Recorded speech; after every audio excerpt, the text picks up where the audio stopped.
Okay, guys, welcome. We're live with my good friend, amazing guy here in many different fields, Tom Heron. So welcome to everyone. If you're watching this in the replay, if you're watching this live, you're welcome. Please comment, guys. We're going to be asking you to ask questions. Feel free to ask questions to Tom here when we've got him live. Appreciate you tuning in to this live stream, this interview podcast that we're doing here on a Friday. Especially, we're doing interviews with different experts in different fields to help people in the current climate with what's going on with this COVID-19, call it what you will, challenging situation that we're all going through, and we'll come out the other side. But many things that we can share here on Success Mindset Life with Mindset that I obviously, if you follow me, you'll know that that's my expertise, and I talk about that on a regular basis. But things like when it comes to one of the things we're going to specialize or get specific on tonight is breathing. Tom has many different accolades and things that he studied over the years. We'll touch on that there. I'm going to give a bit of his bio here, but especially tonight we're going to talk about breathing and the importance of that in the current climate.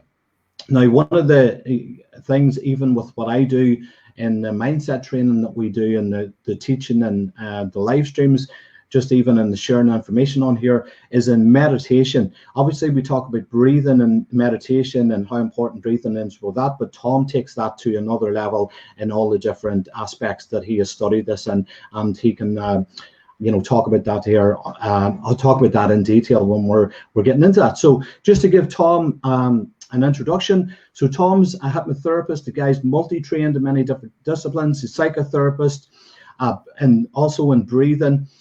He does a bit of life coaching. He works with people, all walks of life, who present with issues relating to lifestyle, physical, emotional, psychological, spiritual well-being.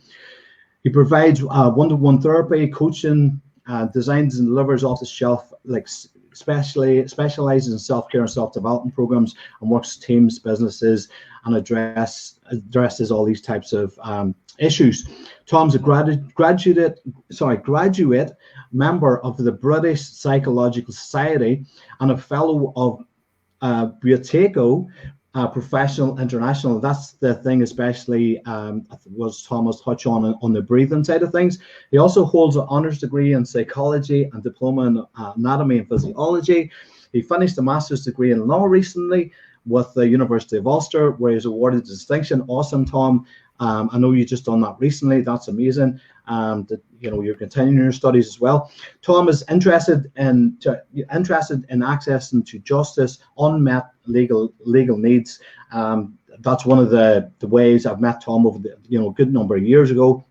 I actually met him in a couple of meetings that was to do with this type of thing, as well as the personal development things I've got in touch with him over the years. So he's got many skills, promotion and self-care within the community.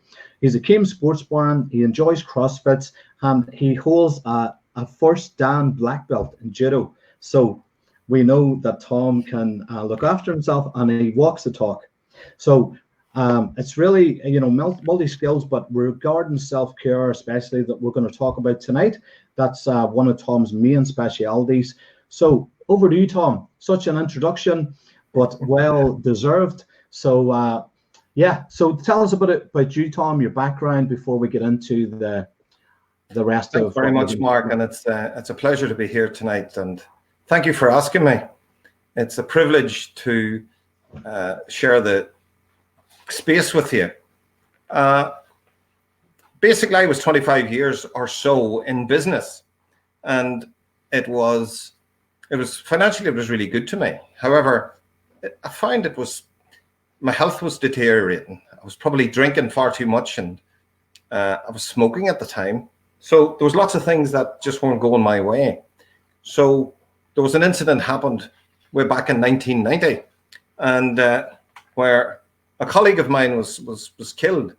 So it made me rethink things in that trade that I was in. So I quit it, and I hadn't a clue what to do with myself. So I started to rear ostriches, as you do, and I did that for a few years, and then I I wanted to find out what made me tick. The first thing that made any sense to me was hypnosis. So I studied hypnosis for a while, and that got me into the self-development mindset, if you like. And then I studied with Richard Bandler. I did some NLP with Richard Bandler, and like yourself, with Paul McKenna at the time, which is quite a few years ago. And I then decided that I would go into mainstream, and I studied psychology. And throughout all of these things, I was learning about myself, because basically all I wanted to do was to find out what made me tick. Things weren't going well for me physically, and mentally it was a bit of a mess. So I wanted to find out what was wrong with me. And it was a fascinating journey, an absolutely fascinating journey. And in that, I found how to stop drinking. In that, I found how to stop smoking. In that, I found how to stop beating myself up. And in that, I found how I could manage anxiety so that it was non-existent. And it was phenomenal, because basically I literally suffered from serious anxiety for about 40 years.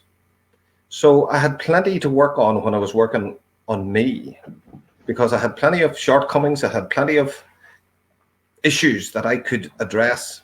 And with the help of many really interesting and skilled people over the years, I learned to do lots of things that helped me just to be the person that I am now, which is an awful lot different than it was 20 years ago. So one of the things that made me realize that there was something going on with me that was, I felt different to everybody else.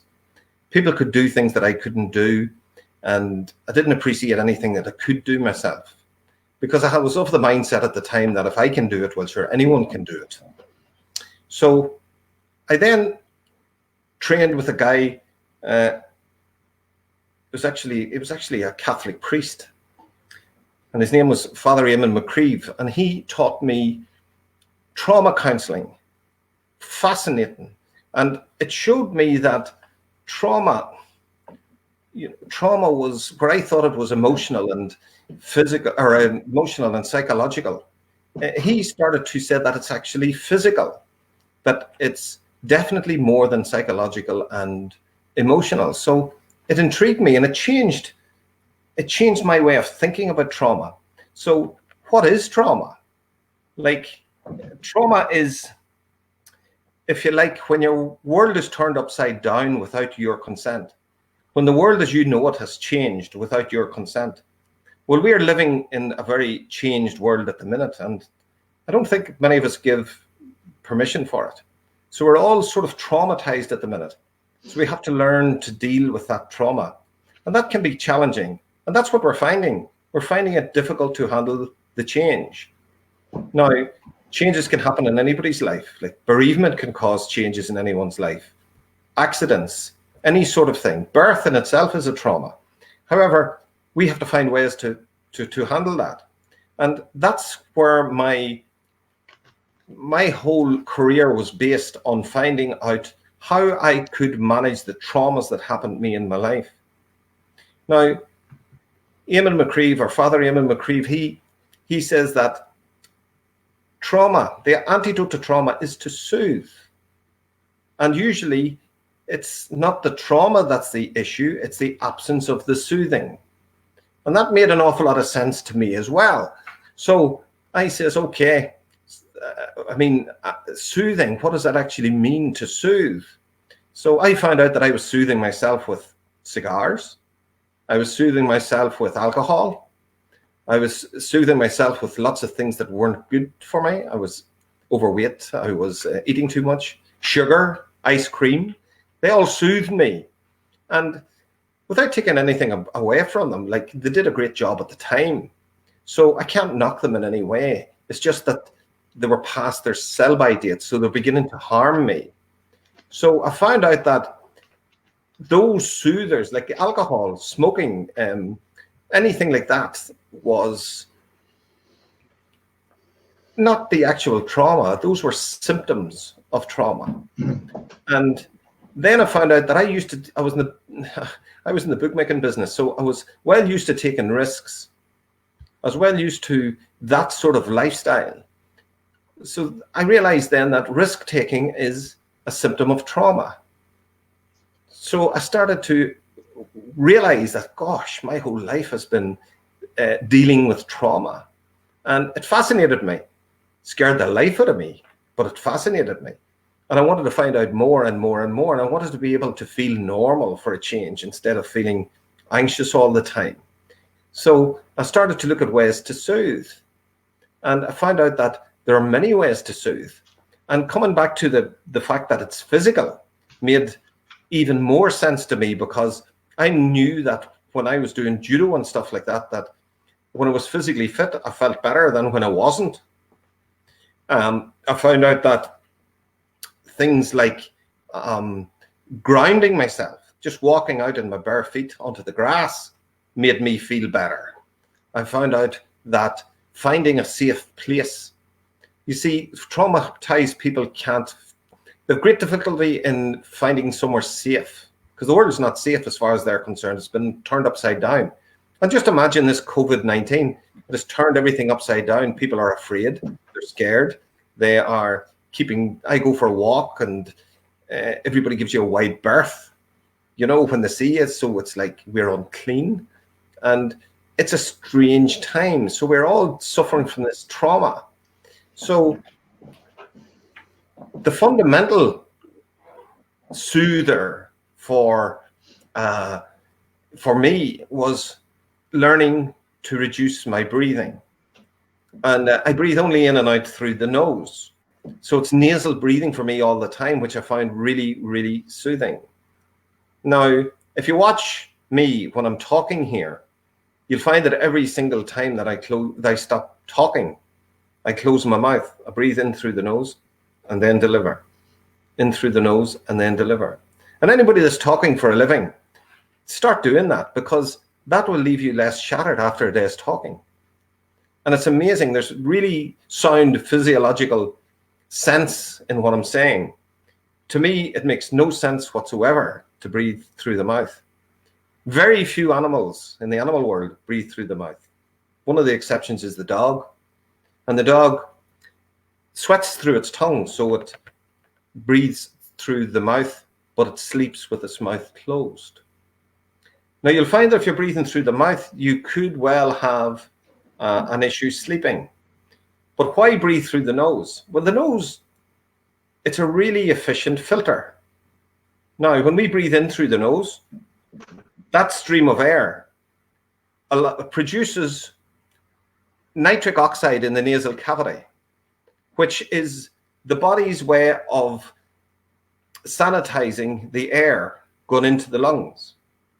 Now, nitric oxide is also, it's what we call a vasodilator. It opens up your blood vessels, and it's a bronchodilator, so it opens up your airways. So it makes it so much simpler for you to breathe and get filtered air into the lungs. So we have wee hairs in the nose called cilia, and those take anything big that's in the air. Then we breathe through a mucus blanket, which takes out the fines. So your nose will take somewhere between 70 and 75% of what's in the air out. It's been well tested that nitric oxide also kills lots of viruses that we know. We don't know if it kills coronavirus yet, because it hasn't been fully explored, because obviously coronavirus is too young. However, it's amazing, and it's a really useful way for us to keep ourselves safe. Now, when you breathe out through the nose, because when I was in judo all those years back, I was taught to breathe in through the nose and out through the mouth. And that was my thinking for years. I work with athletes now, and I teach them all to breathe in through the nose and out through the nose, irrespective of what they're doing. Now, the reason for that is, when I breathe out through the nose, I reduce the moisture coming out of my nose by up to 42%. And it's very easy to test that, because all you've got to do is to get a mirror and breathe onto the mirror through your mouth like this, and you'll see it all fogging up. So get the mirror again and do through the nose, and you'll see it's drastically reduced. So it's not rocket science to realize that the moisture that you're exhaling through the nose is so much less. So I teach athletes how to correct their breathing, actually breathe less, oxygenate their body more, and recover as they run, not recover after they run. So we can actually recover as we train, recover as we run. So it makes a lot of sense to me, and it's been well tested. You know, it's been well tested, as you know, Mark. Stevie McGeown is a fabulous advert for it, because he did 60 ultra marathons in 60 days, nasal breathing, and talks about it in all these weekends and lectures and programs that he does. So it's well documented, and I had the privilege of helping Stevie to do that. So if we're worried about something, if we're in an area that's someone sneezing, for example, well, simply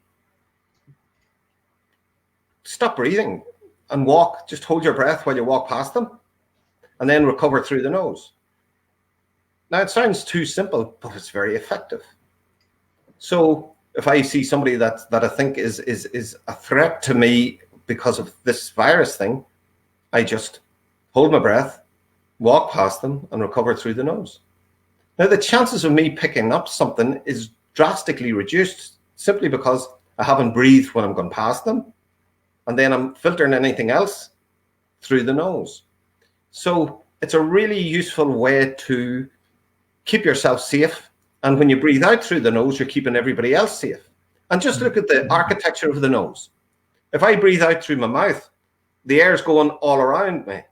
If I breathe out through the nose, it's going down. So it saves it spreading about the same as it does when you're breathing out through the nose. And as I say, it's just a fact that is the case. So the nasal breathing is just so, it's such an easy method to adopt, and but it's so effective, and I can't overemphasize how effective it is.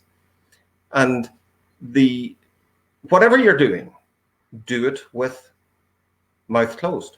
Your mouth is not for breathing. It's for doing lots of other things, but breathing isn't one of them. So if we take that on board, we can easily make sure that we look after ourselves, start our self-care by making sure that we breathe in and out through the nose at all times. And it's fascinating the difference it'll make. Now, if I deal with lots of people that have got several serious conditions, especially respiratory conditions. I deal with people that have got depression or low mood or things like that, people that suffer from epilepsy, people that suffer from diabetes. And it's amazing how reducing the breathing can help all of those conditions. All of them. Just a quick thing. I just want to mention a couple of things before we go on, because there's so much we're going to be able to share here, because your knowledge is, such, an expertise knowledge in this area of breathing, and especially that we're talking about tonight, and other areas as we mentioned. But just to let everyone know, we're actually going to be doing a few exercises here. Tom's going to demonstrate a few things. So because of this COVID-19 situation at the minute, just make sure your hands are clean, because of the whole hand touch thing at the minute. Just, putting that out there, we might as well be as safe as possible to, prepare for that. Tom's going to be doing that quite soon. And just to mention, yes, in sports, Stevie, as a friend of mine for many years, I did a lot of, myself and Stevie did a lot of training together with a lot of the same guys. And, he done, an amazing feat himself with his challenge, in the marathon. So as Stephen has talked about you a lot, and he's a great testimonial for your work in the breathing and how powerful it is. And I know you've you know, that there's many athletes that have had great success with this. Also, even yourself. So I'm going to mention a couple of other things here, but just to remind you to mention your own personal experience with judo, as well as Stevie's great, you know, benefits of him applying it in his challenge that he was doing. And well done to Stevie on that. And yeah, so I think that was all the things I just wanted to mention. But why don't we mention the judo and your situation before we go on to the benefits of breathing? I wear glasses, so one of the reasons why I didn't play football and was the fact I couldn't see too well. So judo suited me perfectly because you didn't have to see too well. And I was in school. I went to several different schools because of things that happened in my lifetime. I went from school in one village to another village, and then I finished up in school in Uri, and all for very strange reasons, or reasons that just at the time it seemed like a good idea at the time. But in all of them, I was bullied. So I was probably got my anxiety was well honed and well developed when I was at school, and I was bullied by teachers as well as students. So I decided when I was 17 that I was going to make changes. So I joined the local judo club in Dungannon, and I loved it from day one. And I always worked on a Saturday because the business that I was in, Saturday was their busiest day. So gradings, I couldn't get off on Saturdays really. So gradings were always held on a Saturday. So I went to very few of them. And anyway, I got to the level of blue belt at the time. And then I went to brown belt. And I decided then that I was probably one of the best brown belts in Europe because everybody else had moved on, and I had stayed at that level for years. And I taught judo, I refereed it, and I did different things with it. So it wasn't that I hadn't got the knowledge. My fitness was as good as most, and better than a lot. My technique was quite good as well. And I remember throwing one of the guys in the British team, and he hadn't been thrown in 13 years. And that was in the Antrim Forum. But I still was only a brown belt, and he was 6th or 7th dan. So that was my claim to fame. And funny enough, my son was in Japan and met him. Awesome. So it was amazing. Brilliant. So anyway, my son does judo as well, and he's really good at it. Yeah. But I couldn't get my black belt. And I couldn't get my black belt because I didn't actually know, but I thought there was something wrong with my breathing. And I went to the doctor, and he gave me a peak flow meter, which you blow into, and it tells you the strength of your out breath. And he said, gosh, he says you have a better out breath than me. So he says you haven't got asthma as far as I'm concerned. So, but there still was something wrong. And then a client actually gave me a little cassette tape at the time on the Buteyko method. And I was fascinated. And the only place I could learn it was in London. So I got in touch with the clinic that this tape was made in, and they weren't doing it anymore. So about 3 weeks later, there was an article in an Irish newspaper saying that there was a guy doing it from Galway. So I got in touch with him, a guy called Patrick McKeown. And Patrick and McKeown and I have been together now since. Patrick has written many books. He has developed the whole thing into the oxygen advantage for athletes. And he has several best-selling books. And I've had the pleasure of the Oxygen Advantage book. Actually, I proofread it for him. So it's amazing the work that he has done, and he's a great researcher. So he keeps me up to date with all the latest research as well. So I was, my son says to me, Dad, you have to get your black belt. And I says, son, I hadn't been at judo for about 15 years at the time. And he had just been to the Junior Olympics, and he was going great guns with judo. So he says, look, come into the club. I was feeling like I valued my life, never mind. I didn't want to be thrown around like a rag. But when I went to the club again, I saw things through different eyes, and I saw that everybody was breathing through the mouth, as I was beforehand.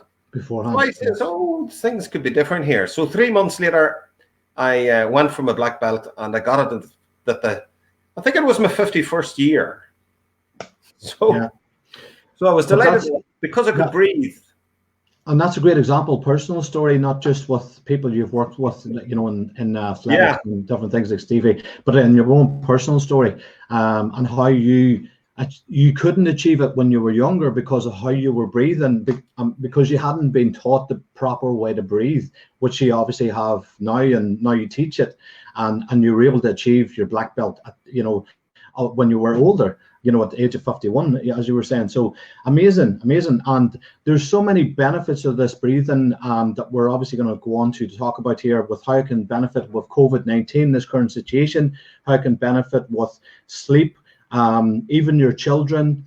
There's an amazing things Tom's told me about how children's teeth, and we're going to talk about that. You know, many different things here that we're going to get onto. So just giving you an update mid talking here, what, you know, to stay online, guys, because this is getting better as we go along here. So yeah, and any questions, guys, make sure and put them in the comments. I see some already, but if you're on here live, we've got Tom live, so ask any questions when we're on here and we'll put them to Tom. So yeah, so there's many things we could go on to, but is there anything you want to go on to next, Tom, or will I prompt you on anything? Well, you mentioned there that children, you know, it's a strange thing. If it's like a general rule of thumb that any child that has its mouth open at rest will have crooked teeth. So, and you say to yourself, you know, why is that? So, Mark, when you've got your mouth closed, just become aware of where's your tongue. So your tongue is actually at the roof of the mouth and pushing against your front teeth. Is that correct? So you can imagine a wee baby, and the baby is it's got a lovely horseshoe-shaped palate. And its tongue is pushing against the gum, and the faces of the muscles of this face is going the opposite direction. So you've got counter pressure pushing this way and the tongue pushing that way. And then the teeth drop down around the tongue. Now, if you open your mouth, Mark, where's your tongue?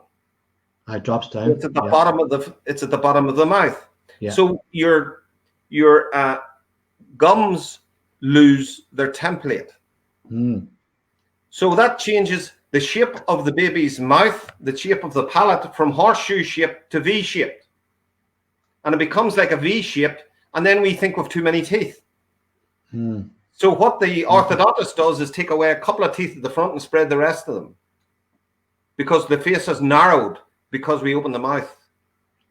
So if you train your children to close their mouth from an early age, even as babies, just prompt them to keep their mouth closed. They'll learn to close their mouth. They'll create a lip seal, and they'll do it for the rest of their lives. And it'll save you a fortune in orthodontist bills. That's powerful. Because I've heard you say before. That's why I wanted you to mention it, is that children that breathe correctly, because we're born, as you'll tell us, Tom, we're actually born breathing correctly. It's that we're taught through watching our parents and different things not to breathe correctly. And if children only were kept breathing the proper way, which children, obviously some children do, they have perfect teeth, and it's amazing. I heard all, you know, this from yourself, obviously. So if you want to add anything to it. If you take a baby that's nursing, so it's on the breast, so it has to breathe through the nose because the mouth is occupied. So the baby just, you know, it sort of just sleeps and then eats and then sleeps and then eats. You know, there's not an awful lot of things goes on with wee small babies in between times. So basically, we have to keep the mouth closed and train them to keep their mouth closed. And when we do that, they learn. The babies are very, very clever, and they learn so easily, but they watch us. They're learning all about us, and they watch us. But we are born, as you correctly said, we are born what we call obligate nasal breathers. So all babies breathe until they're through their nose until they're about 6 months old. They actually can't breathe through their mouth until they're about 6 months old. So it's fascinating. Oh. So, and if we take that a little further, with this trauma that we are going through at the moment, we have to be kind to ourselves. And one of the ways to be kind to ourselves is make sure that we get a good night's sleep. So, how would I know that I was breathing through my mouth at night? How would I know? Well, I'll know if my mouth is dry in the morning. If you have to take water to bed at night, you're a mouth breather. The chances are you're a mouth breather because you feel the need to bring water to quench your thirst. If you get up in the middle of the night to go to the loo, the chances are you're breathing through the mouth. So it's amazing. So just think of all the people that you know that has to break up their thoughts or break up their sleep because they get up to go to the loo, maybe more than once. You know, and when we keep our mouth closed at night, the saliva will neutralize any acids in the mouth. So therefore, our teeth are being looked after by the saliva in the mouth. If we open the mouth, we're drying the saliva up. So anything that's in the mouth, in between the teeth or anything like that, it's going to cause decay. It's going to cause havoc with the teeth. Now, if we've got things like restless leg, which there's no medical cure for, but it's to do with our breathing in many, many cases. So correct the breathing. Now, when I go to sleep, I tape my mouth to keep it closed. And I use this, which is 3M micropore tape. Get it in any pharmacy. And I tear off a couple of inches or so, and I turn the tape onto itself so that just the middle of it is sticky. So that if something happened in the middle of the night, I can easily pull it off. Now I'm touching my face because my hands are clean and I've made sure that I've cleaned them before this. That might scare the life out of someone. But get yourself used to it by when you're watching TV, tape your mouth. And then wear it on into bed. Once we get a good night's sleep, we're much better fixed to have all the resources that we need for the rest of the day, the next day. Sleeping is so important to us because that's when we heal. We heal so beautifully when we get good night's sleep. So get yourselves a good night's sleep and tape your mouth. It's perfectly safe. It's safer than breathing through the mouth. Yeah, so it's, obviously, you know, you're putting across the importance of sleep and how, and it's important for so many different reasons. You've mentioned some of them, recovery, just feeling good the next day, etc. But so using that tape is actually conditioning yourself. That's why you're getting people to do this and try it, conditioning them to breathe through their nose. And you were saying, Tom, that by people, you know, we're mentioning so many different ways that training yourself to breathe properly can help you in so many different ways. But just in sleep, you can stop yourself getting up at night, as you're saying, from going to the toilet too often. So less broken sleep. You're also the bacteria, you know, your teeth are healthier because you're not drinking water and having a dry mouth. What else did you mention, Tom? Just to was that all the points on that? Well, I mentioned restless leg. For a lot of people, that's a problem. Restless. Yeah. Restless leg is a problem for a lot of people. Grinding their teeth, bruxism, is another one, because there's an anxiety. If you want to check if you're grinding your teeth, get your index fingers and put it on the hinge of your mandible. The mandible is the one that moves. So and just at the hinge, if you move your jaw from side to side, you'll find the hinge. And if you see that, if you can feel that tender, just there, if you feel it tender on one side or both sides, you're grinding or clenching your teeth at night. So it's a wee way you can self-diagnose to find out if you're doing that, you know? Yeah. One of the things that I have found that tip in my mouth at night is you'll reducing your breathing and breathing through the nose and continuing at night will reduce your chances of taking a cold by 95%. Yeah. Tom, you've just reminded me, actually, there's many things that I've heard you say, and I'm just trying to, or that are coming into my head, actually, to things to mention, is that you were, and obviously so many amazing things that I've heard from you on this, that you can actually breathe less, or that there's a method actually in breathing less and actually being healthier. So can you talk about that? That you, I heard.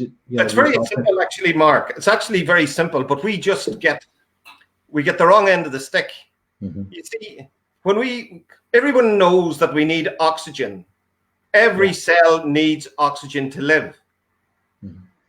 And if we deprive it of oxygen, well, then there's a problem. So the cell will die if you deprive it for long enough. So the way that we test the oxygen is we use a little thing called an oximeter or an oximeter, and it gives us a reading of the amount of oxygen in the blood. And it's usually about 95 to 99. There's 98% oxygen. So 98% of my blood is full of oxygen. That means I can't put much more into it. So it's full of oxygen for all intents and purposes. It's full of oxygen. Now, so I don't need to breathe more, because breathing more won't put any more oxygen into the blood because there's no room for it. So when we think that the more we breathe, the more oxygenated our body is, it's not true. And the fact is that the way that we inspire, when we breathe, we fill our lungs full of oxygen. 21% of that, we fill our lungs full of air, 21% of that is oxygen. Now, we need about 6%.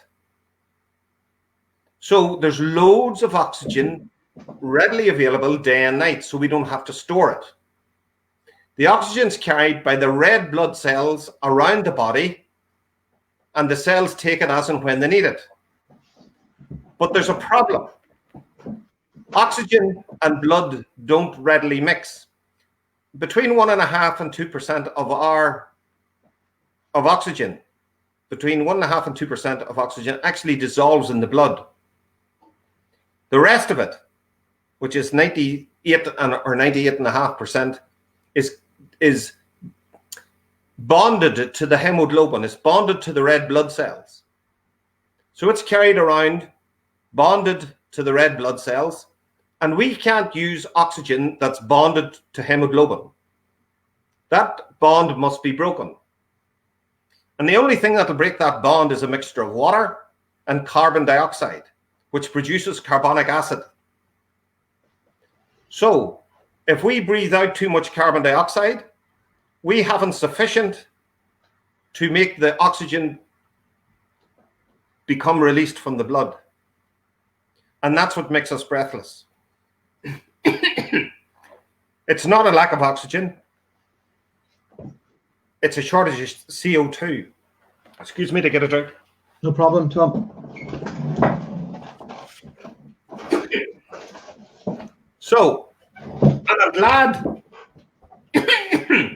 glad I had a cough there, because if you notice, I coughed with my mouth closed. I cough with my mouth closed. I yawn with my mouth closed. I stop sighing. So if you sigh a lot, you're breathing more than the body needs. So reduced breathing means you increase your tolerance to carbon dioxide, which means that there's more carbon dioxide available at all times to release the oxygen from the blood. So breathing less oxygenates the body more. Yeah, and just to put a bit of context around what I said about breathing, having or needing to breathe less, is because if you're breathing, it's in context of what Tom teaches about breathing correctly. If you're breathing correctly, you don't need to be breathing as much, because what the paradox is the people that are not that are have been taught to breathe incorrectly, because we're as we both have said here, Tom, that we're born breathing correctly, but so we're taught the opposite. So people that are taught the opposite and are breathing that way, they develop, a lot of them, anxiety, from that, and it can be from trauma as well. It's a mixture of things. But when they're shallow breathing, they feel that they have to breathe more. But whenever they're breathing correctly, they're breathing through the diaphragm, as you teach, which is a proper way of breathing, and they're breathing fully, and it's going right into their lungs, and they're just breathing correctly, so they don't have to breathe as much. Is that, would that be correct in how I said that, Tom? Or well, you see, breathing is silent, and breathing is unnoticeable. So if you go into somewhere like a hospice where people are terminally ill, you'll find that the sickest people breathe the most. Yeah. So when the fitter you are, the less you'll breathe. And when you breathe through the nose, it's like it's easier to do it diaphragmatically. It's easier for you to do it diaphragmatically. If you breathe through the mouth, you breathe to the chest. And then when you breathe, your chest will move up and down. Mm-hmm. And what we want to do is, if we put our hands on our sides, and when we breathe, let the lungs, or let the diaphragm, or not the diaphragm, the rib cage, let's have a little lateral movement of the rib cage, because we breathe that way. Now, what will that do? That will support your back.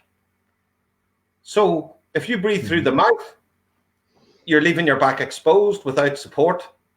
And if you breathe through the nose, you'll support your back. Yeah. So it's amazing the difference that it does, just for posture, for your physiology, and it's every part of your physiology. It's amazing that when we breathe properly, we can be rooted to the ground, as it were, rather than being a pushover. Yeah, and it helps you to be grounded, and so breathing, like with your stomach coming out, is kind of a one way of sort of getting people to breathe that through their diaphragm, is where you're totally releasing and your stomach's coming out. And you're talking about groundedness. Yeah, I heard you mentioning, and obviously you can go out and you can do that through breathing. You can do that through walking out on the grass. I heard even you saying in an interview, Tom, about you can even do it through your tap. Now, I've always done it through walking out on the grass, grounding myself. But I heard, was that right? You can hold your tap. Is that right? Well, I had a guy that lived on the third floor of a flat. So we traced his taps down, and we found that he's got copper pipes the whole way down into the ground. So basically, he ground himself by holding on to the tap. Aye, as long as it's connected. Yeah. So it's connected, as long as it's connected to the ground. Yeah. And it's really a pet, like stroking a dog will ground you. And then the dog will want out to get what you have given it dispersed, to get rid of it. Ah, yeah, because they're unconscious. To get out. So it's fascinating. So they will ground you, and it's such a soothing thing. Somebody that's really anxious, let them sort of let them gauge, or let them measure the anxiety on a scale between 0 and 10, where 0 is perfectly comfortable and 10 is driving me up the walls. So where am I now in this anxiety? Well, it could be on a scale of 1 to 10, it could be a 15, for God's sake, I'm that bad, And then just take them outside and ground them on the ground and see the difference. And they'll be amazed at the difference just that will do. Grounding you will thin your blood. If you walk on the grass, it'll thin your blood. So it gets rid of like you can imagine electrons with a positive charge. So we talk about free radicals. We talk about oxidative stress. If you ground yourself on a daily basis, you'll reduce that dramatically. And if you don't do that, like for example, did you ever get a shock off the car? It's telling you that the static has built up, so you need to ground yourself. You need earthed. So it's a nice wee alarm to tell you you need to ground yourself. It's time that you did this. And if you don't ground yourself, all those things will bounce around the place, and they'll annoy you in the place that annoys you the most. So if something's doing your head in, it's because something needs out. Or if you have a bad knee, it'll go to the knee. If you have a bad heart, it'll go to the heart. If you've whatever. So it'll go and knock the hardest at the most vulnerable place to get your attention. Yeah, and Tom, that breathing exercise I've seen you you did during a previous interview. What was that exercise you did with? Well, there's several exercises. If someone wants to, sometimes we advocate that meditation is really good and mindfulness things are really, really good, but they're very difficult for someone that's anxious. If someone's anxious, it's very difficult for them to focus on it. But it's very simple for someone that's anxious to do this. So any of you out there that's anxious and you want to feel different, check how anxious you are. So on a scale of 0 to 10, where 0 is perfectly comfortable and 10 is I'm going up the walls with anxiety. Where are you on that scale? And then start to do this. Just fill your nose with air. Just breathe in through the nose, out through the nose. Hold your breath, hold your nose for a count of 5. And then recover. Breathing in and out through the nose. Recover for 10 seconds and do it again. And teach yourself to do that for 5 minutes or 10 minutes. If you're very anxious, do it for 10 minutes every hour. But if you're feeling anxious, do it for 3 or 4 or 5 times a day. But if you're very anxious, do it more often, because it will reduce you without effort. It'll reduce your anxiety dramatically. And it will also teach your brain to calm. And that part of the reduced breathing, how does it work? It stimulates the vagus nerve. And the work of a guy called Dr. Stephen Porges, who I trained with one time, brought everything together for me from a physiological point of view. Because anybody that doesn't know what the vagus nerve is, look it up. And the vagus nerve is attached to all of our major organs. Nobody talks about it, but it's the vagus nerve is responsible for your facial expression. It's connected to your windpipe. It's connected to your vocal cords. It's connected to your esophagus. It's connected to your heart. It's connected to your lungs, to your liver, to your kidneys, to your large and small intestines, to your stomach, and all the organs that are connected to those. So if you get a gut feeling, vagus nerve. So if you get, when you've got butterflies in your stomach, you can feel the feeling of when I get anxious, what makes my heart go quick? Okay, you go into the fight or flight response, which is the sympathetic nervous response. Now, the vagus nerve is part of the parasympathetic response. So it's the opposite. It does the opposite to what the sympathetic response does. Sympathetic response brings you to fight or flight or freeze. And the freeze is like the rabbit in the headlights. And the parasympathetic is rest, digest, but there's a freeze there as well. And that freeze is shutdown. So it's different to the sympathetic freeze. Yeah. But anyway, when we reduce the breathing, we stimulate the vagus nerve. And that brings us to parasympathetic mode, which calms us down. So if we learn to stimulate the vagus nerve, you'll feel so much calmer, so much less anxious. And there's many ways to do it. Just look it up. Look up how to stimulate the vagus nerve. and you'd be amazed at what does it. I was often fascinated one time about why people do things. Like, why do monks chant? Like, what would you be at that for? Why would monks chant? And now I realize that it stimulates the vagus nerve. Yeah. Just funny, Tom. Sorry, go on. It's so amazing. Prayer will stimulate the vagus nerve. My best way to stimulate the vagus nerve is cold showers. Cold showers will stimulate the vagus nerve beautifully. But they take a bit of getting used to, and they're not for everybody.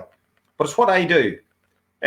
Morning pages. I write morning pages, and I write out just when I get up in the morning, I write 3 pages of what's in my head. And you say, what would you be at that for? It takes me 15 or 20 minutes. Because that stops anything that's in my head from percolating up during the day and annoying me. Yeah, you're releasing it. Yeah. So, and that stimulates the vagus nerve because it's a safe place to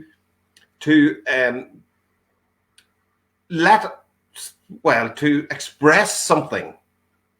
And then I can tear it up and burn it or throw it in the bin or shred it or whatever I need to do if there's a case of somebody's name on it that I don't want somebody to read. I never have to read it again, but I have expressed it in a safe way, and it's not going to, so something that I don't express, I can repress, and then it'll present itself somewhere inappropriately.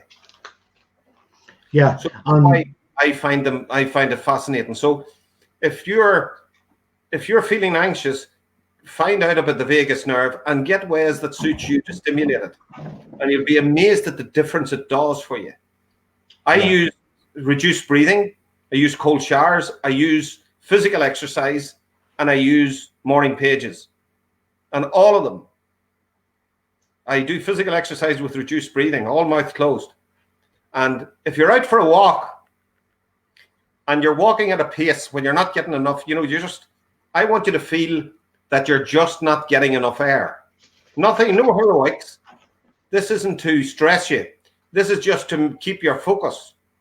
So you're walking at a pace where you're just not getting enough air. If it's too easy, quicken up. If it's too difficult, slow down. And anybody that's got stairs in the house, get into the habit of breathing in through the nose, just a small breath, fill your nose, breathe in through the nose, small breath out through the nose, hold your breath, and walk up the stairs without breathing. And then do the same coming down. And every flight of stairs that you see, just get into the habit of doing that. And you're having a little workout walking up the stairs. And you'll be amazed at how good you get at it. And the more that you do this, the more habitual it becomes. And you become a natural nasal breather. But take every opportunity to reduce your breathing. So if you're out for a walk and it's too easy, quicken up. Or do wee small breath holds. Breathe in, breathe out, and hold your breath for 5 steps or 10 steps or 15 steps until you feel the need for air. Then recover through the nose. But always, and this isn't about stressing yourself. This is about conditioning yourself. So just until it becomes uncomfortable. You don't have to go any further than that. Just take it easy and it will build up naturally. And with that, you'll open up your airways, you'll open up your blood vessels, you'll increase blood flow, you'll have no cold hands or cold feet, you'll increase the blood flow to all your extremities, and it's a win-win situation. Yeah, see with the vagus nerve, Tom, over the years I've mentioned it from time to time with my clients, and the reason being is because in the spiritual kind of esoteric terms, they say that the vagus nerve is like, as you said, it's the parasympathetic part of the body. It's when you're in your calm state, which is kind of termed in the metaphysical term. You're more in the now. You're more in the present moment. You're calm. Everything's omnipresent. And they say that the vagus nerve is like the part of us that is, especially our subconscious, which is connected to the universal divine intelligence. I've heard it, and it's funny you mentioned the monks do their meditation to get themselves in touch with their vagus nerve more. So yeah, very, very, very powerful. Just so that people get the breathing techniques here, Tom.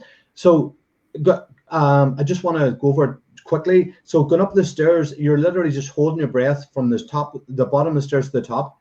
Yeah. And then walking back down Sorry, but what do you do at the top? So you go to the top of the stairs, hold your You go to breath. the top of the stairs, and it's all with mouth closed. So you breathe in, breathe out, hold your breath, and then recover at the top of the stairs. Just breathe in and out through the nose to recover. How long would you recover for at the top before coming back down? It'll one breath will recover you. Right, and then back down again. And you just depending on what sort of shape. If you've got COPD or something like that, obviously it's going to be more difficult. But if you've got COPD or some respiratory issue, just get into the habit of closing your mouth and walking up the stairs, and walk at a pace that you can handle. But breathing through the mouth isn't for you if you've got COPD. Breathing through the mouth isn't for you if you've got asthma or any respiratory condition. It will only make it worse. Or anybody really, Tom, because your whole thing's about, you shouldn't be breathing through the mouth at all. You should be breathing through the nose. Yeah. Especially those that you see, sometimes people get so breathless that they think that they have to breathe through the mouth. It doesn't do any of those people, especially those that have got respiratory issues. Breathing through the nose is their only way to breathe. And it's amazing, because I remember doing a talk for the respiratory division of the Chest, Heart and Stroke group. And this lady said to me, I was there for 3 weeks.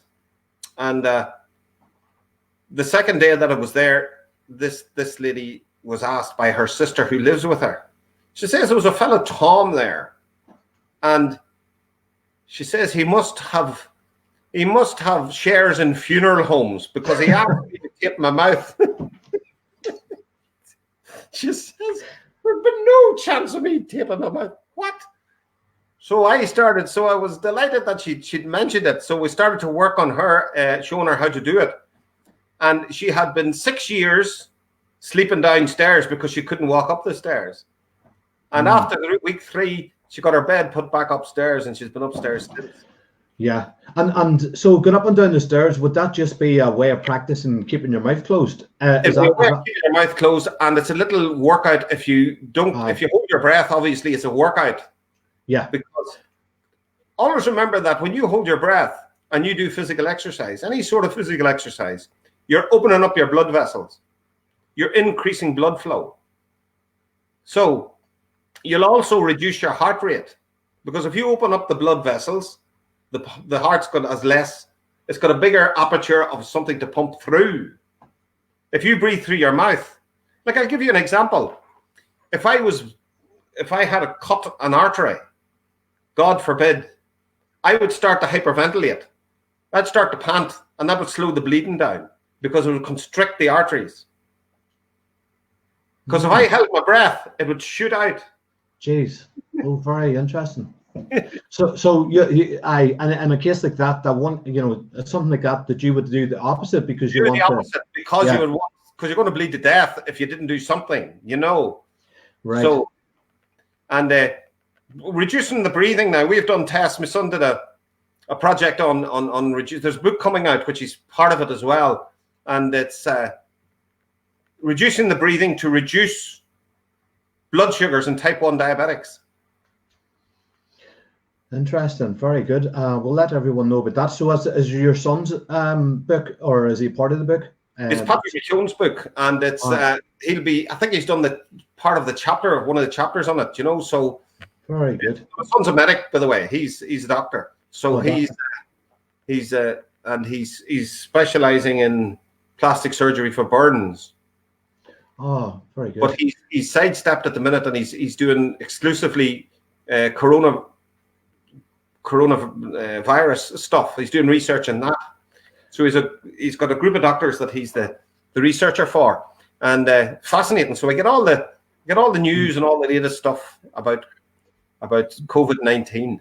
You've actually just touched on that, because I was going on to that, Tom. Obviously relevant at the minute. All this stuff's relevant for helping you right now anyway, but let's focus in just briefly, just for a second, on COVID-19 in breathing. So obviously everything you've mentioned here is going to help you with COVID-19 and in life in general, not just now, but always. But in terms of COVID-19, what's the breathing and the studies and that? Because I have seen something on your page there, and I think you mentioned that it's not been what's the scientific fact yet, but there is a lot of studies showing that it massively helps. Can you touch on that?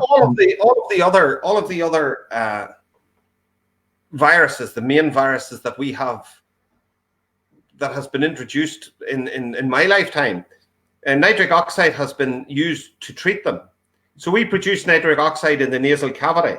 So when we breathe in, we produce nasal, and then when we breathe out, the mucus blanket takes the heat and it takes the heat and the moisture. It reduces the heat and the moisture that you breathe out.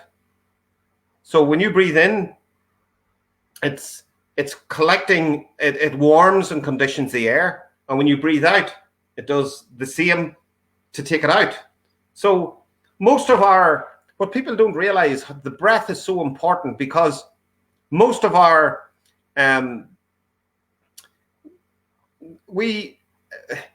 like when I talk about waste management of the body, we're talking about toilet, sweat, and breath. So that's how the body gets rid of waste. Mm-hmm.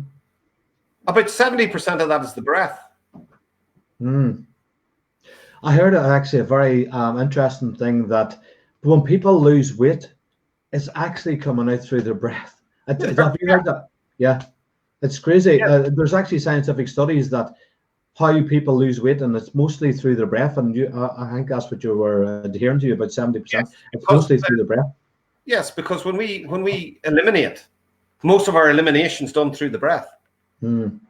So it's phenomenal. And you spoke about the spirituality. Like, I mean, it's so amazing, the breath, because if we look at the word spirit, it comes from the Latin spiritus, which means spirit or soul or breath. So even the words, and we look at ruah, which is Hebrew, it's wind or breath. And we look at some of the things in like we mentioned one time about to inspire. Who inspires you? Because to inspire means to breathe in. So actually, when somebody actually inspires you, they're giving you life. Because you breathe in, you're like, oh. You're breathing their message in, and it's giving you energy, just like the breath does. And remember that probably the last thing we'll do on this earth is to expire, is to breathe out. Exactly. The first thing we do when we come here, and the last thing when we pass over, as they say, to the other dimension. It's breath is, it's so important. Like, obviously I say about your mind, your thoughts, what's the first thing you do every day? You think, but you also breathe very closely. I mean, it's the thoughts and breath are so important in life. I mean, that's why I wanted to have you on here, Tom, because your expertise, especially in the breathing side of things and the power of it. It's just there's so many. I was trying to think, the other things just came to me there. Like, even when you think about breathing, you can go. I heard you saying this as well. It's well documented, this about you can go like minutes without breath. But when you go to, like, the next thing, water is a number of days, and then food, you can go maybe 30 days, obviously, and around that, dependent. But the power of breath and breathing correctly is just immense, as I'm sure, you have seen many. The world record for holding your breath underwater is 22 minutes. Whoa. And it's held by Sven Stig Severinsen. So you can look him up as well. He's a amazing guy, but it's interesting. So 22 minutes, he's just blown all the other records out of the water, as it were. That's amazing. Yeah, it's amazing that. But you build up to that, and it's we can do something like 3 days without water, 3 weeks without food. But look, try half an hour without water, without air, and it's tricky. Even Stig can't do that. So it shows you that. There's another thing that I find really, really the spirit and the breath are so connected. So it's a wonderful metaphor for forgiveness, because the very breath that I take in to give me life all the time, I have to let go of it before I take the next one. So I have to let go of the very breath that gives me the life. So you've got to let go of everything. Yeah. So it's a metaphor for forgiveness, you know. That's brilliant. Actually, it's a great metaphor, because you know, there's many different great analogies you hear. It's like, you don't get out of here with your luggage, you know what I mean? You just go. Like, nobody leaves with a hearse full of everything that they own. They just go like bare, you know. So it's the same with it's a great metaphor in life. You got to let things go, and people bottle up emotions, and all this kind of work is really powerful, and you know, you realize, and you got to just live, and you know, but you obviously have to get to a place where you're able to do that. I know it's not just as simple as that for some people. It's a practice, isn't it, Tom? You have to work at this stuff, just like breath, to get good at it. And my programs are all about PEPS fit, physically, emotionally, psychologically, and spiritually fit. And basically looking at things from a physiological point of view. And we've spoken about the breath as one aspect of being physiologically fit, and the emotions, the psychological, and the spiritual. And the breath goes through them all, you know. So the breath is prominent in all of those aspects of us. So it's extremely important to get it right. And the breath, like, if we can't get a breath, your thoughts will go to nowhere else except the breath. So we focus on the breathing, and some people may have got a blocked nose and say, I can't breathe through my nose. And one of the ways to get rid of it, so make sure that you wash your hands. And anybody who's got a blocked nose, breathe it, small breath in through the nose, small breath out, hold the breath, hold the nose, and sway whilst holding your breath until you need to breathe, and then let go and recover through the nose. And if you do that 4 or 5 times, you'll block you'll unblock the most blocked nose. And it's fascinating, because lots of people, like I've worked with boxers that have got deviated septums. This is the septum here, the wee division between the two nostrils. Oh, yeah. Thump in the nose. And they're getting boxed, yeah. They're getting boxed, you know. And you imagine a boxer, if he gets hit in the jaw and his mouth's open, the jaw's broke, because it's not one, like, it's like a box without the lid.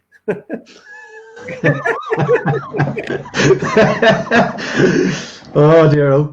But that was a good one, Tom. So Tom, just there was a breathing exercise there, but there was one before that, just similar. I just want to make sure that everyone that's listening at least has a couple of techniques, and we're obviously going to give them your details here at the end, to, you know, if they want to, you know, reach out to you, say, for a one-to-one thing or whatever, and the different things you do. But that one there, just again, if someone has a blocked nose, right? So breathe in through the nose, small breath, fill the nose, breathe out. Always hold your breath after exhaling. Hold the breath, hold the nose, and sway until you need to breathe. Because the swaying is bringing big muscles into play. Right. And hold it as long as you can, and then let go and recover through the nose, and you'll find your nose clears. Right. And that's brilliant. Thanks. So you basically do that until you can't do it anymore, and then you let go. Then you let go and you breathe through the nose, right. And then you'll find that, or if someone wants to reduce their breathing, practice blocking a nostril. Just sitting, and that's a nice meditation where you block one nostril and breathe through one nostril. And do that for 5 or 10 minutes till you see. And you'll find that when you do that, the nostril that was blocked opens up as well. So it's so amazing. And the CO2 is what keeps us calm. When we get into fight or flight response, we produce things like adrenaline and sometimes cortisol.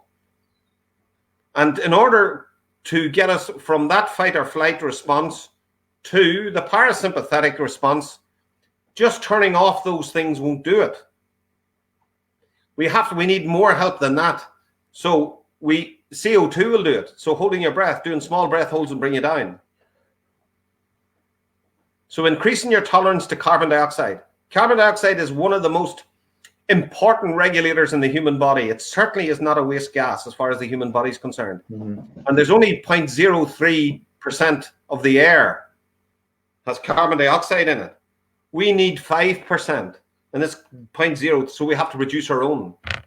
And we produce our own by the process of metabolism, and even the production of cells, I think, can produce CO2. But it's a massive regulator in the human body, and we tend to think it's a waste gas. It certainly is. Yeah, it has its own importance as well, as you're saying, Tom.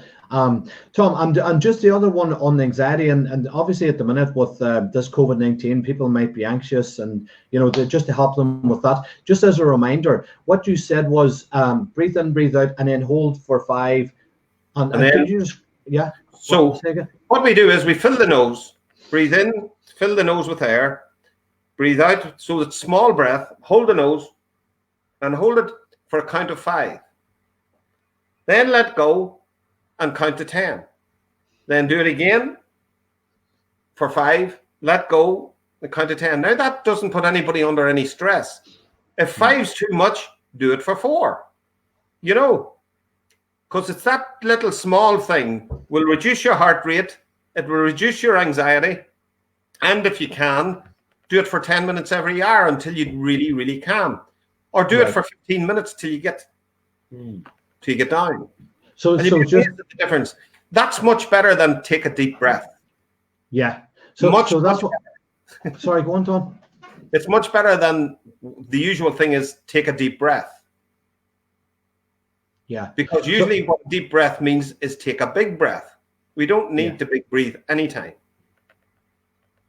So sorry, the last thing you said there, say it again. We don't need to have big breaths anytime. Right. We don't need to big breathe. We need to deep breathe, but we can deep breathe with very little air. See, it's about volume. We need to breathe less, not more. And it's reducing the breathing that helps. So those wee small breath holds. If you breathe in, here's another one. If we can teach ourselves to breathe in for 4, so just let's do this, Mark. So I want you to breathe in for the count of 4, out for the count of 6. In for the count of 4, out for the count of 6. In for the count of 4, and out for the count of 6. Now, if you continue that for 5 minutes or 10 minutes, you'll find that you're doing 6 breaths a minute. Amazing. Huh? Amazing. And that's what I'd say, that calms you really well. That'd really, but lots of people can't do that. You're a healthy young man, you see, and there's lots of people can't do that. But once they do the small ones for 5 seconds, they'll be able to build up to that. Yeah, and the last bit of clarity is on the anxiety one there, which was breathe it. So you're holding for 5 and then 10, relax, and then do you do that for 10 minutes continuously? That's the bit of clarity. 10 minutes, yes. Continuously, right? Okay. And that's find anxious during the day. Do it for 10 minutes every hour, right? Because you find that if you take 10 minutes out of every hour to do that, that you'll have a whole day with your anxiety being drastically reduced. Yeah, and again, with the repetition of that, it'll become unconscious, and you'll end up not having to do it. As the mind works and it'll become normal. You reduce breathing. So always remember that in any anxious state, your breathing will tell you how anxious you are. Because so when you reduce your breathing, you reduce your heart rate. So they're all connected. And remember the vagus nerve that's connected to everything. If your stomach's doing somersaults, you want to get the butterflies to fly in formation. Amazing. Many amazing comments here, Tom, but this information is amazing. People are loving it here. So we're going to give them your details, but I just want to go through any questions. I'm happy enough to run, because I'm going to put this on YouTube. By the way, guys, if you're watching this, although this is on Facebook Live, I'm going to be putting my interviews and different things I'm doing on Instagram and also YouTube. So subscribe to the YouTube channel. It's in the comments. Just click the link. And yeah, so it would really help out if you all subscribe. And we'll put these amazing interviews with the likes of Tom up there as well. So we've got, yeah, loads of comments. Brilliant, brilliant, awesome, loving this. So let me see what questions we have here. Caroline had a question. I'm trying to scroll through all the comments here. Have you a book, Tom? Or have you any books or yes, recommend? Depending on what you want. You know, the book for athletes is called The Oxygen Advantage. Right. And the Anxiety Free by Patrick McKeown is a really good book for reducing the breathing. It shows you the Buteyko method in breathing. So those are two books that are useful for that sort of thing. Now, if anyone's there that's athletic or doing sport or doing things with at any level at all, they're having difficulty with breath. When you see how to reduce breathing oxygen advantage way, you'd be amazed at the difference it makes. You know, you'd be amazed at how it will increase your performance. Now, it's not the best way to put it is it's not done overnight. You have to condition yourself up to do it. So if you're talking about, if I was teaching someone to breathe, for example, if I was teaching a footballer to breathe through his nose before he'd get up to full flight, it would probably take about 8 weeks. But that's the sort of time scale. Depending on what he does, he can do it quicker than that if he puts more effort in. But that's the sort of thing. So you're going to have to slow everything down initially to get the benefits of nasal breathing whilst doing sport. But it's well worth it. It's safer as well. Yeah. And just one is in my mind, like, you know, as I said, all my clients, you know, when we're, if you want to change your life in terms of mindset or whatever, it's definitely so much easier done when you have a mentor and someone to work along with you. And that's why I do what I do. And what I honestly, guys, and if you all know me, most of the people watching this will know me, I highly regard Tom. I've known him and got to know him over this last, I think it's since like 2008, 9, 10, sometime around that, when I got to know him through different means, and then I realized his credentials and what he was doing with his work and breath work and all sorts of mental health work and people working with people with trauma. I highly regard Tom and his credibility. He's an amazing, lovely guy, really nice guy. As you know, you can see here from chatting to him, he's just a great guy all around, but highly trained in a lot of different techniques and things that are really helpful in the areas that he works with. So if you need to reach out to Tom, I'm going to get you his details, and you know, you'll love working with him. And obviously results are always better when you're working with someone. You know, you can do your own research, guys. You can do all that stuff, obviously. But as any of my clients know, when you work with someone one-to-one or closely, the results go exponential. So let me see if there's any other questions. So do you know of Gabor Mate? There's someone asked here a question. I'm not too sure. Yeah, if you heard. I know Gabor's work very well, and greatest respect for him. And it's to do with depressions and stuff like that, and anxiety. Yeah. And I would definitely buy into his line of thinking as well. Right. That's what the question was. Yeah, go on ahead.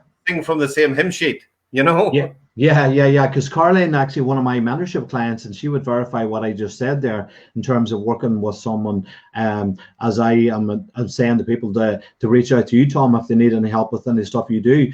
But Caroline, here, one of my clients is actually asking us, she's saying, would you be into like his work and how? Let me see, that's a different question. I'll just get back to her comment on that. Oh, I hear it is here. So childhood trauma is directly related to adult addiction and mental health issues. What is your view? So you're just really asking what your view, Gabbert, Matty. Addiction to me is a symptom of trauma. It's not the issue. It's only a symptom. So it's a symptom of trauma. So when somebody's got an addiction, they've used whatever they've used. You see, the antidote to trauma is to soothe. So basically, they've used whatever they're using to soothe themselves. And initially, it probably worked well, but then it became the issue. So people would drink too much or drugs or whatever. So their soother has become the issue then after that. But it's only a symptom of trauma. So when we teach people how to self-soothe in healthy ways, they don't need the alcohol or don't need the cigar like me or don't need whatever, you know. And you're talking to someone here that, you know, that I know what it's like to drink far too much. I know what it's like to smoke too much. Thankfully, there was no hard drugs around when I was about, or I probably would have had to go with them as well. Right. Funny enough, Tom, you've achieved so much in your qualifications and the work you do now, but you've actually had your own journey. You've recovered from, you're actually abstinence. I think the term is from alcohol and different things. So, I was just to give you just a bit of insight. I was hospitalized for alcohol for the first time in 1976. God. That's not yesterday. Holy God. Jesus, I know and how long are you off it now, Tommy? I think you gave it up. I've quit alcohol a long time, but I was a binge drinker. And basically it was, I could have quit drinking for a year as long as I had a party to go to at the end of the year, but that just shows you get, with the right knowledge and help and stuff, you can get over these things. You're an example of that, getting over it's all part of my journey. And look, it's just one of the things that like alcohol got me to talk to girls. So I can't knock it all together. You know what I'm saying? Well, there's positive, negative, and everything but you talk away the negative side now anyway. So Tom, there's another one of my clients actually. I just want to ask this question. A girl, Martina. She amazing woman herself. You'd love to chat to her. She basically has a young daughter who has it's her shining light in her life, or wee angel. She calls her a lot, but she has cerebral palsy, and from she was born, she's basically been looked after by Martina. Now she's asked here, my daughter has cerebral palsy. She always, sorry, hold on, what's going on here? I'm back. Right, sorry, back here. My daughter has cerebral palsy. She always breathes through her mouth, so she has pointed teeth. Is there anything I can do for her to help her through the breathing? Maybe she's asking. Does she have a problem with mucus? It'd be interesting to see if she's got a problem with mucus of creating phlegm. Can you answer in the comments there, Martina, while Tom's talking, and see if we can... It's yes. Now, she hasn't told me what age she is, so basically... she's around 22, I think, but Martina can confirm that. Around 22. You see, there are if she looks up a website called Orthotropics, ORTHO, Orthotropics, as in tropical island, Orthotropics, and look up the work of a guy called Dr. Michael Mew, M-E-W, and you'll see some of the work that he does. It's absolutely fascinating, and he does orthodontist work without surgery or without extraction. So that might be something that you can look at, and look at his website and see. Now the powers that be in the orthodontist world don't particularly like his work because he tells them that some of the things that they do is criminal. Right. But it's worth looking at, and you see the results, and results speak for themselves. And there's a book called Buteco Meets Dr. Mew. All right. So it's a little book. It's a little book, and you'll get that on buteyko.com. BUTEYKO clinic.com. It's written by my colleague again called Patrick McKeown, and it's really useful to look at. Okay, we'll get that to Martina, and obviously she can reach out to you and have a chat as well. Sure. So feel free to give my phone number or my website address to anyone, because basically somebody that's feeling anxious or feeling something, feel free to give me a call, because we're here to help, and that's just the bottom line, you know. And any help I can, I will. Of course, and exactly, Tom. And you're, you know, as I said, you're a great guy, and you have the credentials, and I recommend you. So we're going to give out all your details, website, etc. Just when we'll finish the questions here. So we're nearly done. Sharon has asked here. I have a customer who's on his 15th year with COPD. Has oxygen 24 hours a day, and this causes him to struggle with the blocked nose that really affects his breathing. So any advice on that, on what may help him with that? Is that thing that you mentioned? He's afraid to close his mouth, basically because of, but he needs to start breathing through his nose. And basically when he starts to breathing through his nose, tell him to do little bouts of it. You know, no heroics, just see if he can close his mouth for a minute, close his mouth for 30 seconds. Close his mouth and get himself gradually better and better and better and better at it.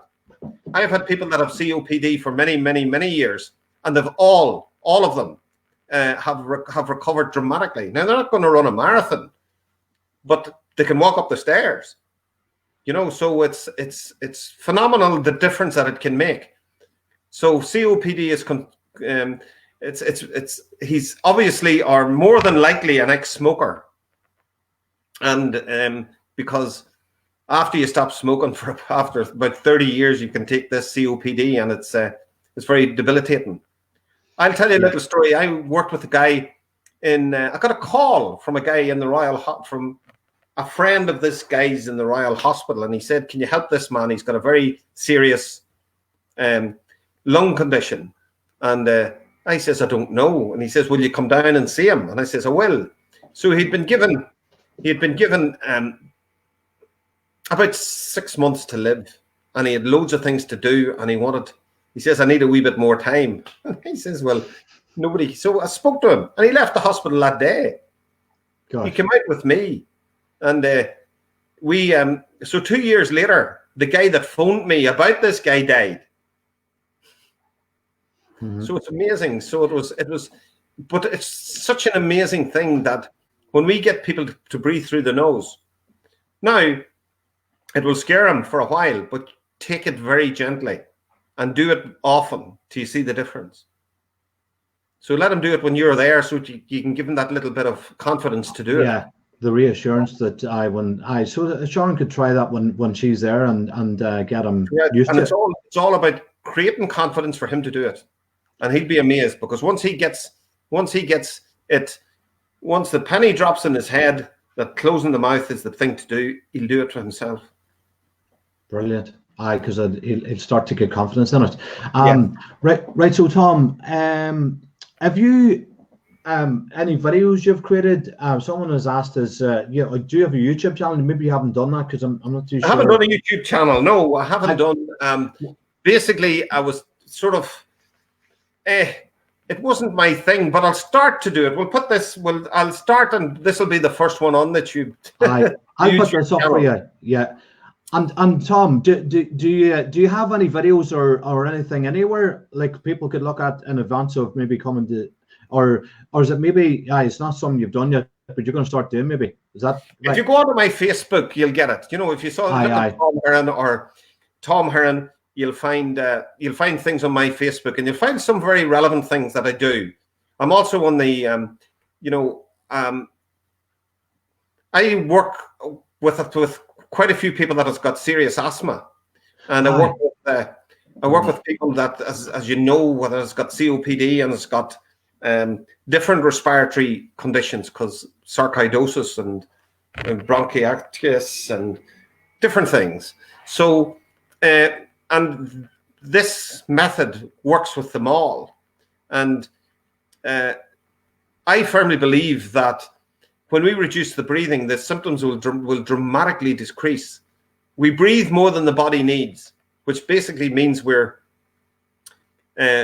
breathing more than our metabolism needs, or that over breathing to me is worse than overeating. Right? Is that right? Yes. Gosh. Because it goes undiagnosed. If you overeat, somebody will tell you about it. Oh, yes, it goes undiagnosed. Yes. It goes undiagnosed.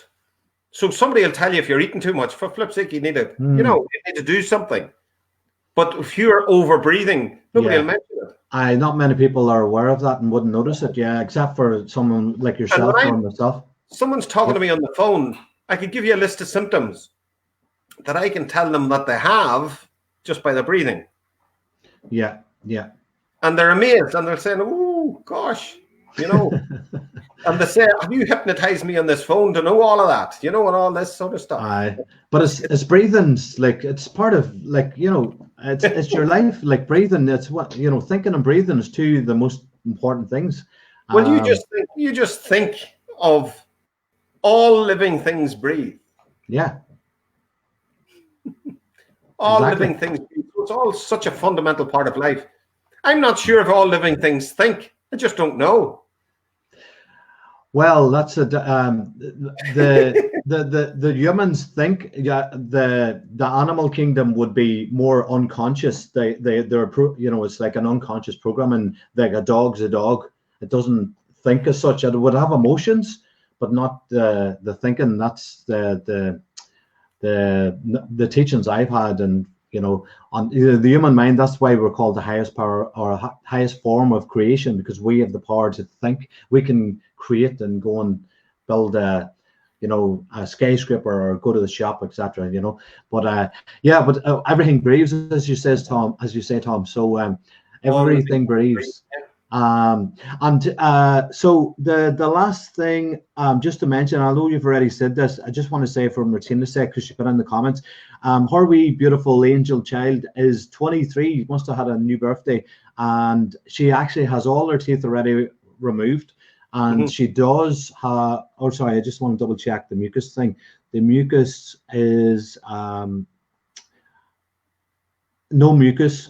Okay. Does that change anything that you said there, or no?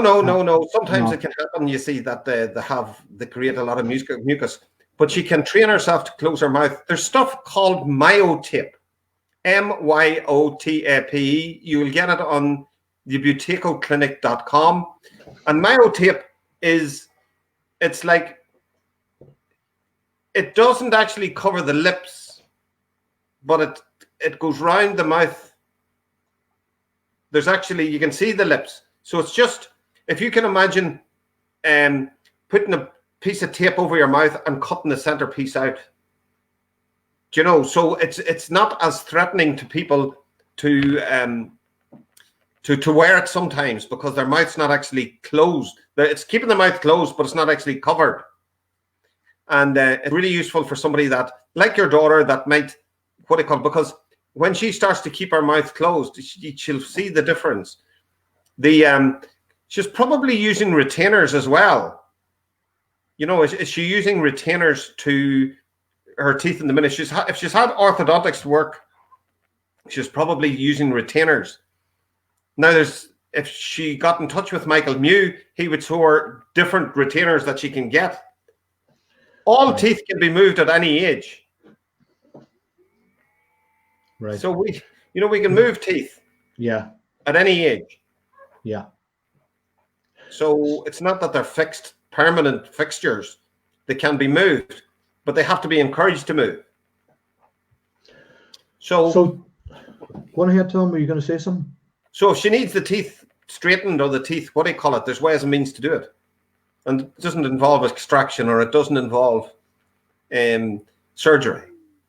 Well, not necessarily anyway. So Yeah.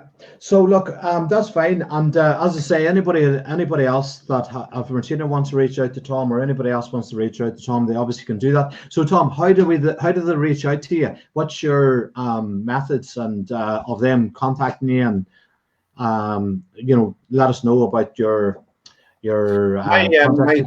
My website. You'll find my website is tomheronexperience.com, tomheronexperience.com, and if my email is pepsfitselfcare, PEPSFITSELFCARE, pepsfitselfcare @gmail.com. And my phone number is 077 3434 5163. Okay, and what we'll do, Tom, we'll put that in the comments as well. So anyone that's watching this, go into the comments and you'll get Tom's details, obviously, in text. He's just called them out there. And with that, I just want to say that was amazing.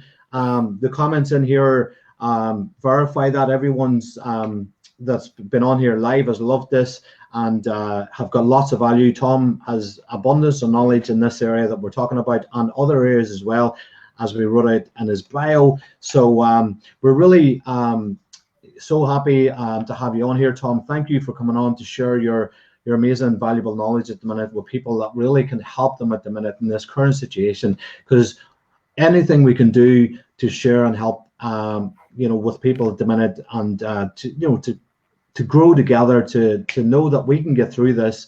It's only a challenge that's current, but we'll come out the other side. And the things that we're hearing from, what I'm sharing, what you're sharing, Tom, the amazing different things we've talked about today is going to help people. So I'm really glad that I had you on. Thank you for taking the time. Thank you for coming on. And is there anything you want to finish off with, Tom, and say, or? No, it's a very simple message is, in order to soothe ourselves, find out what soothes you. Some people soothe, like, one of the things is find a safe place for yourself, a place that you can feel safe in. Stay in contact with people so that you don't feel alone. If it's only lifting the phone, if it's only, doing something like this on Zoom or one of the other technical gadgets. And another thing is that we can help someone else so that you don't feel helpless. And just stay safe and well. And thanks for the opportunity to help someone tonight. And I hope it did. And we look forward to doing something else again, Mark. So thanks for the opportunity. Absolutely, we can, as Tom, we'll do a follow-up. And guys, please share this out, get this out to people. You can, if you've stayed on this long, but especially you guys are on here on the live stream still, because you're still on, I can see you're on. Please share this out and let other people get access to this amazing information we've been sharing tonight here with Tom's knowledge on breathing and how the benefits and the value of that. Because as we get this out, it'll help greater and greater community of people all over, not just Northern Ireland, Southern Ireland, but around the world. And as we can help each other, we grow stronger, we lift each other up to be the best version of ourselves, and just get through these times that happen from time to time. These things happen, but they too will pass. It doesn't last forever. So as we help each other, we'll get through this easier and become stronger. So thanks again, Tom. You're amazing. Love you, man. Thank you. And I really appreciate your time. So thank you. Keep in touch. God bless. I will do. See ya. Bye-bye.